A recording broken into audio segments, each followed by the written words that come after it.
आप लोगों ने हज़रत आदम अलैहिस्सलाम के बारे में समाअत किया था। आज हम ये आपको बताएंगे कि हज़रत हव्वा जो हम सब मुसलमानों की माँ हैं, उनकी पैदाइश कैसे हुई है। तो समाअत कीजिए। आपको कल ये भी बता था कि हज़रत आदम अलैहिस्सलाम को अल्लाह पाक ने मिट्टी से पैदा किया। कैसे पैदा किया है? मिट्टी से पैदा किया है। तो हम सब आदम अलैहिस्सलाम की औलाद हैं, हम सब मिट्टी से हैं और हम सब मिट्टी ही में मिल जाएंगे। इसलिए हमें गुरूर, घमंड, तकब्बुर हरगिज़ अपने अंदर नहीं लाना चाहिए। अब हज़रत हव्वा हम सब की माँ कैसे पैदा हुई? हज़रत आदम अलैहिस्सलाम को फ़रिश्तों ने सजदा किया और इब्लीस ने इनकार और तकब्बुर की वजह से वो मरदूद हो गया। तमाम फ़रिश्तों ने हज़रत आदम को सजदा किया, मगर इस शैतान ने हज़रत आदम अलैहिस्सलाम को सजदा नहीं किया। तो ये हमेशा के लिए क्या हो गया? मरदूद हो गया। आदम अलैहिस्सलाम जो खाक से पैदा हुए थे, आपका जन्नत में कोई हम जिन्स नहीं था हज़रत आदम की तरह, और कोई नहीं था, क्योंकि फ़रिश्तों को अल्लाह पाक ने कैसे पैदा किया? नूर से पैदा किया। आदम अलैहिस्सलाम को मिट्टी से पैदा किया। तो एक मरतबा हज़रत आदम अलैहिस्सलाम को अल्लाह पाक ने नींद अता फरमाई। वो सो गए। जब सोए तो अल्लाह ताला ने उनकी बाईं पसली से, कैसे? बाईं पसली से हज़रत हव्वा को पैदा फरमाया। जब आदम अलैहिस्सलाम नींद से उठे तो औरत को पास में देखा, तो कहा तुम कौन हो?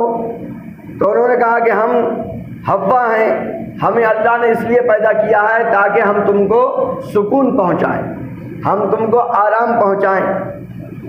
तो फिर आदम अलैहिस्सलाम का उनकी तरफ अट्रैक्ट हुए।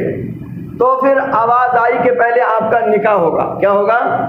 निकाह होगा और तुमको महर अदा करना पड़ेगा। तो फिर महर क्या हुआ?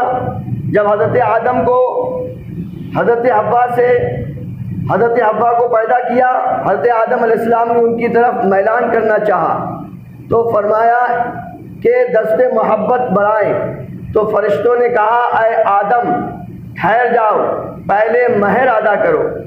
तो आपने फरमाया महर क्या है? महर क्या है? तो फरिश्तों ने कहा कि नबी करीम सल्लल्लाहु ताला अलैहि वसल्लम पर दुरूद शरीफ पढ़ो। सुभान अल्लाह। हर इंसान आदम अलैहिस्सलाम से पैदा हुआ है, सब आदम अलैहिस्सलाम की औलाद हैं। और आदम अलैहिस्सलाम का जब हज़रत हव्वा से निकाह हुआ तो महर क्या रहा? दुरूद शरीफ। इसीलिए हम अहले सुन्नत वल जमात दुरूद पाक खूब कसरत से पढ़ते हैं। और अल्लाह तबारक तआला ने हमें कुरान शरीफ में हुक्म भी दिया है, या अय्युहल्लज़ीना आमनू सल्लु अलैहि वसल्लिमू तस्लीमा। उससे पहले फरमाया इन्नल्लाह व मलाइकतहू युसल्लूना अलन नबी, बेशक अल्लाह और उसके फरिश्ते अपने नबी पर दुरूद व सलाम भेजते हैं। ऐ ईमान वालो, ऐ ईमान वालो, तुम भी खूब खूब दुरूद व सलाम भेजा करो। तो मेरे दोस्तों, हज़रत आदम अलैहिस्सलाम का महर याद रखिए दुरूद व सलाम है। वो उस वक्त का महर था। तो उसके बाद जब आपने जन्नत में एक दाना खा लिया तो उसकी वजह से आप दुनिया में तशरीफ़ लाए। और ये भी याद रखो, जब हज़रत आदम अलैहिस्सलाम जन्नत से दुनिया में आए तो कहाँ उतरे? वो हिंदुस्तान में उतरे। कहाँ उतरे?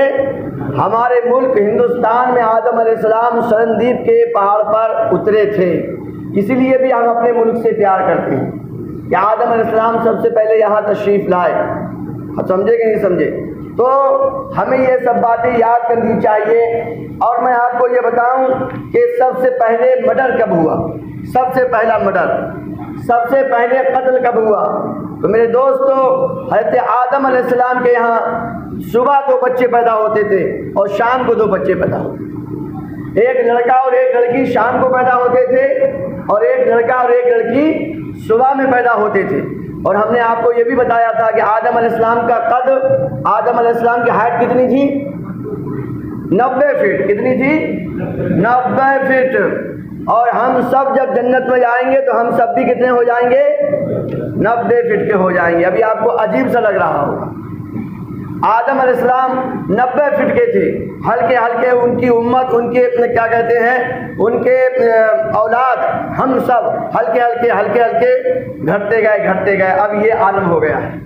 तो हम सब लोग जब जन्नत में जाएंगे तो 90 फीट के होंगे। होता क्या था, दो बच्चे शाम को, एक लड़का एक लड़की, सुबह को 2 बच्चे, एक लड़का एक लड़की। तो शाम का लड़का सुबह की लड़की से निकाह होता, समझे। शाम का जो लड़का होता था उसका सुबह की लड़की के साथ निकाह होता था, और जो सुबह की लड़की होती थी उसका शाम की लड़के के साथ निकाह होता था। तो हुआ क्या, 2 बच्चे थे, 2 लड़के, एक हाबिल और एक काबिल, एक हाबिल और एक काबिल। तो जो निकाह हाबिल के साथ होना था जिस लड़की के साथ, तो काबिल ने कहा नहीं मैं इसके साथ निकाह करूंगा।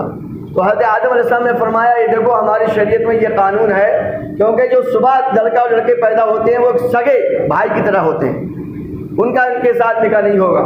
बहरहाल एक लड़की के चक्कर में काबिल ने हाबिल को कत्ल कर दिया। मुख्तसर बता रहा हूँ, काबिल ने हाबिल को कत्ल कर दिया।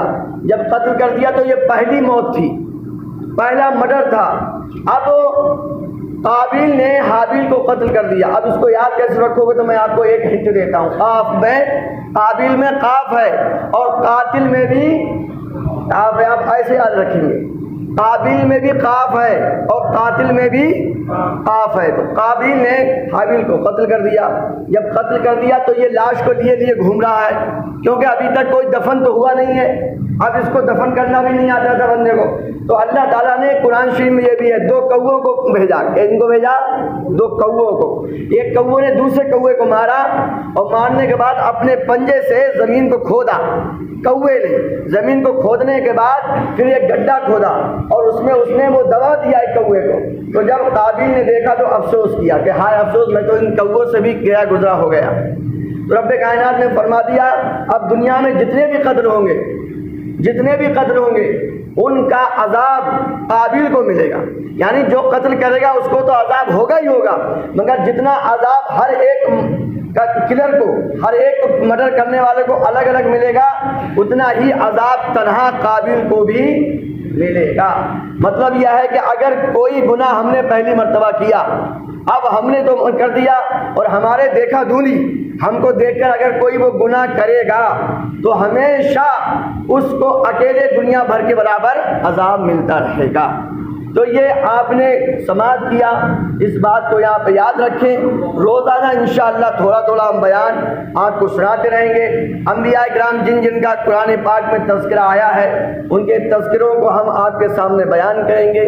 आप लोग तैयार रहें। जिस तरह से कल आप लोग पढ़ने के लिए बैठिए, आज भी मेरे दोस्तों ये कुरान सीख लीजिए। हदीस शरीफ में है कि क़यामत के दिन सबसे ज़्यादा अफसोस उस इंसान को होगा जिसको पढ़ने का मौका मिला, जिसको पढ़ने का मौका मिला और उसने पढ़ाई नहीं की। सबसे ज़्यादा क़यामत के दिन अफसोस इस इंसान को होगा।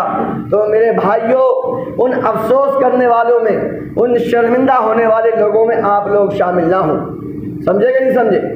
उन लोगों में शामिल। अभी आपके पास वक्त है, अभी आपके पास मौका है, और जितना मौका इस वक्त है इतना मौका कभी नहीं मिला। ये मोबाइल के जरिए आप सीख सकते हैं, घर बैठे आप सीख सकते हैं। हम आपको तरीका बताएंगे कि घर बैठे आप कैसे कुरान शरीफ सीखेंगे, घर बैठे आप कैसे उर्दू सीखेंगे, आप घर बैठे किस तरह से इल्म दीन हासिल करेंगे, किस तरह से आप नमाज सीखेंगे। तो मेरे दोस्तों, हमें नमाज भी साथ में साथ सीखना है। एक दिन में कितने वक्त की नमाज होती है? 5। ये हमारी फजर है। क्या है?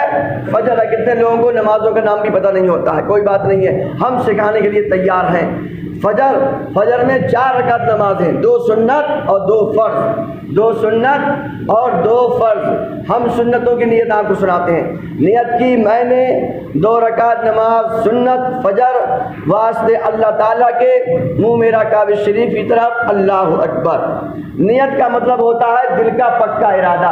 नियत का मतलब क्या होता है? दिल का पक्का इरादा।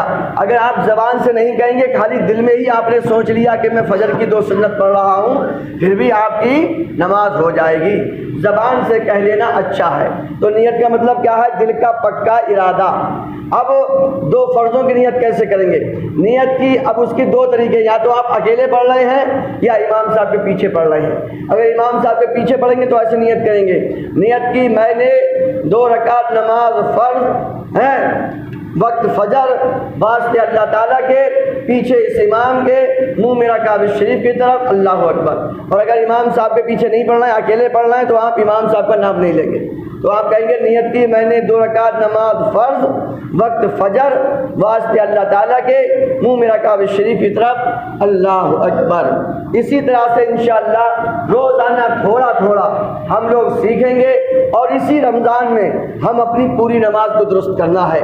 ये आप अपने आप से वादा कर लीजिए, मस्जिद में बैठकर अल्लाह और रसूल को हाजिर और नाजिर जानकर। मेरे दोस्तों, इसके बाद भी हम मोबाइल पर सर्च करें, आप सीखें कि फजर में कैसे नमाज होती है। आप यूट्यूब पे बोलेंगे तो इतनी वीडियो आ जाएंगी, मुझसे ज़्यादा तो आप लोग जानते होंगे।